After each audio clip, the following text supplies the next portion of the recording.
आणि आता वळूयात मतदानाच्या बातम्यांकडे। पहिल्या टप्प्यातल्या मतदानासाठी आज सकाळपासून सुरुवात झाली। देशभरात एकूण 91 लोकसभा मतदारसंघांच्या करता मतदान सुरू झालंय। यामध्ये महाराष्ट्रातल्या 7 लोकसभा मतदारसंघांचाही समावेश आहे। प्रचाराच्या शेवटच्या टप्प्यात सर्वच राजकीय पक्षांनी परवापर्यंत आपली ताकद पणाला लावली। मतदान केंद्रावर आज सकाळपासूनच कडेकोट पोलीस बंदोबस्त सुद्धा सर्वत्र तैनात करण्यात आला आहे। पहिल्या टप्प्यात 18 राज्य, 2 केंद्रशासित प्रदेश आणि या सर्व ठिकाणी मिळून 91 लोकसभा मतदारसंघात मतदान होत आहे।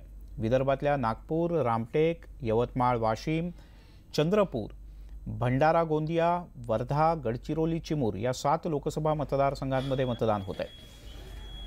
विदर्भात एकूण 14,189 मतदान केंद्रांवर मतदान होत आहे। गडचिरोलीमध्ये 500 अतिसंवेदनशील केंद्रांवर सुरक्षा व्यवस्था कडेकोट आहे।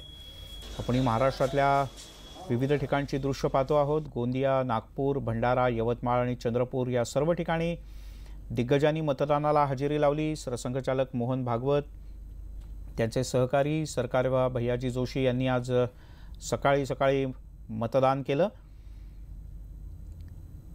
तिकडे भंडारा गोंदियामध्ये प्रफुल्ल पटेल यांनी सहकुटुंब मतदानाला हजेरी लावली।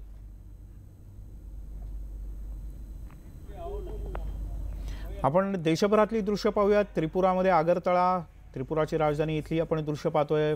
भल्या सकाळी लोकांच्या मतदानासाठी मोठ्या रांगा लागलेत। तिकडे उत्तराखंडच्या नैनितालमध्ये सुद्धा सुरुवातीच्या टप्प्यात थोडासा कमी, मात्र आता हळूहळू उत्साह वाढतोय मतदारांचा। पश्चिम बंगालमधल्या कुचबिहारमध्ये मोठ्या प्रमाणात लोक आज भल्या सकाळीच बाहेर पडले होते मतदानासाठी। आसाममधल्या सुद्धा काही जागांसाठी आज मतदान होत आहे। आसाममध्ये सुद्धा सकाळपासूनच लोकांच्या मतदानासाठी रांगा। मेघालयातली दृश्य पाहतोय आणि जम्मू काश्मीरमध्ये गेल्या 2 दिवसांपासून सुरक्षा व्यवस्थेत वाढ करण्यात आली आहे।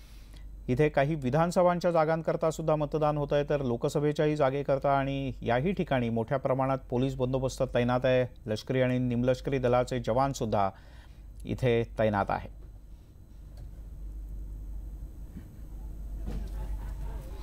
आणि ही हैदराबादची दृश्य आहेत।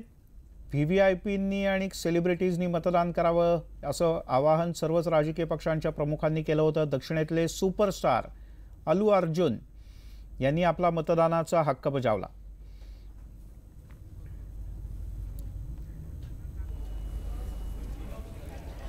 आणि आपण आता जी दृश्य पाहतो आहोत ती एका छोट्या सुपरस्टारची, कारण जगातील सर्वात कमी उंचीची महिला आपल्या नागपूरजवळ ज्योती आमगे ही मतदानाचा हक्क बजावण्यासाठी पोहोचली।